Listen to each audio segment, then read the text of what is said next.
My name is Pete, and welcome back to my channel.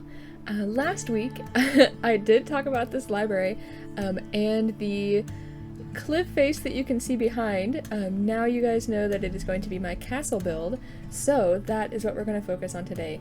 I've already done all of the terraforming, so we can get that right out of the way, but we are going to go ahead and build my castle. So I'm super excited, so let's go ahead and jump right in. I wanted this area to feel, with the Springcore kind of vibe to it that I'm going for, I'm mostly looking to do kind of a stained glass and flower castle. So that is what this beautiful little stained glass lily code is going to help me with. So we're going to put stained glass in the front, and then we are going to do a stairway also in the front. Now the stairs, because Animal Crossing doesn't have the, ability to make stairs on the half block, you have to put them on this full block. And since the villager house is a 5 instead of a 4, it doesn't really line up. It is about a half tile off in the finished build, but it's okay. It's fine. It ends up being all right. So we're gonna go ahead and watch as the front half and siding of this castle starts taking it away with all of the stained glass and all of the castle walls.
There's going to be a lot of pathing to be cutting down up on this top here.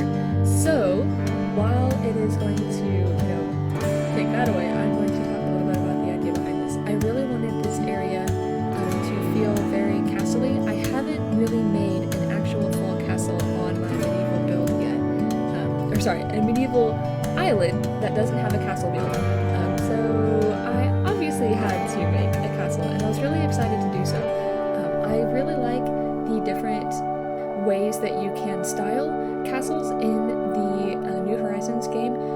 It is a little bit more difficult than I was originally anticipating to make a cohesive castle that, actually looks the way I really wanted it to. But part of that challenge is really invigorating. So I very much enjoyed, even though it doesn't necessarily super line up with the staircase, I still very much enjoyed figuring out how I wanted to put in the stained glass, how I wanted to fit in all of the castle towers, how I wanted to fit in everything like that to make sure that this area felt very full and alive in this castle build. I also realized I had a little bit of extra space in these corners, so I added some pillars and some butterfly models to give it just that little bit of extra life, little bit of extra breath of life to it. So now that everything is moved in, the staircase is up, and the house is moved in, you can see the door is just a half square, a half tile off, but it's okay. It's fine. So we're gonna put in some evergreen ashes, some more butterflies, and everything like that to make it as lush as a building can possibly be.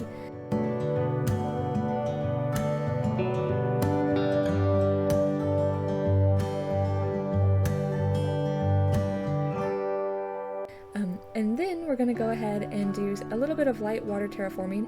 I wanted a teeny tiny little pond here because the area to the left is still, you know, the waterfall area. So I thought it would be nice, even though Butch is in the way here, to add a tiny little pond. And then later on, I'm thinking about doing a little bit of waterfalls on this back area. If those cliffs stay, those cliffs may or may not stay. We'll see. We'll see. I haven't terraformed them out yet. So that's where this is gonna be, just a tiny little pond. And then we're gonna go ahead and do a little walkway through here. And I wanted this area to be still very lush. I wanted it to be full of flowers. I wanted it to have this little kind of peekaboo sort of situation going on with this outdoor library. That is where I was thinking of doing it. So I had this idea in place that, you know, you could see the castle from the library if you wanted to, and you could see the little flower walkway in front of it where you could see it. So that's how that's all gonna go down, and then I guess that is what we're gonna watch take place now.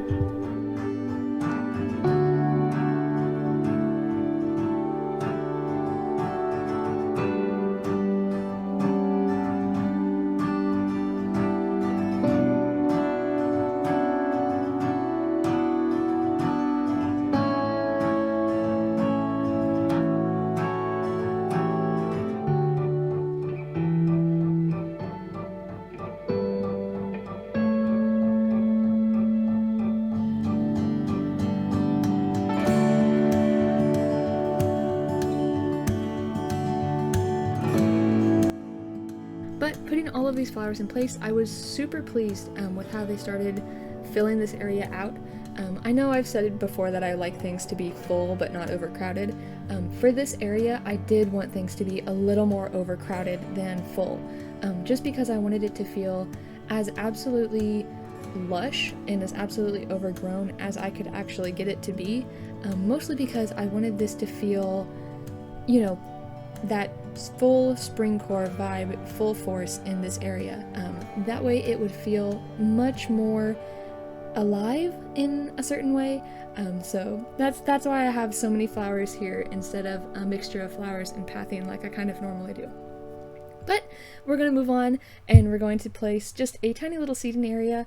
I thought it was a little bit empty right in front, so I decided to put a lovely little bench and cushion area, and then we're going to go ahead and do some weeds, some mushroom drops, and then this short little castle build is going to be over.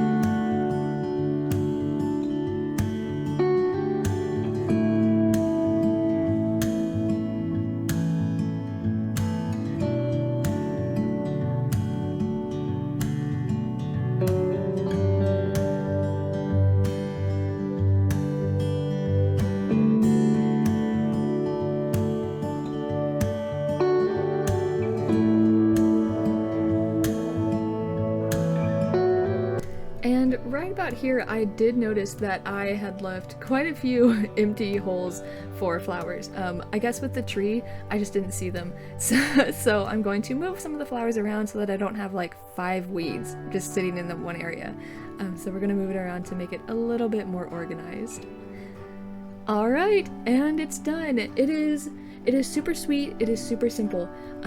Very short build today, I know, but I love how it turned out. My tiny little castle looks fantastic. It really fits what I was really envisioning.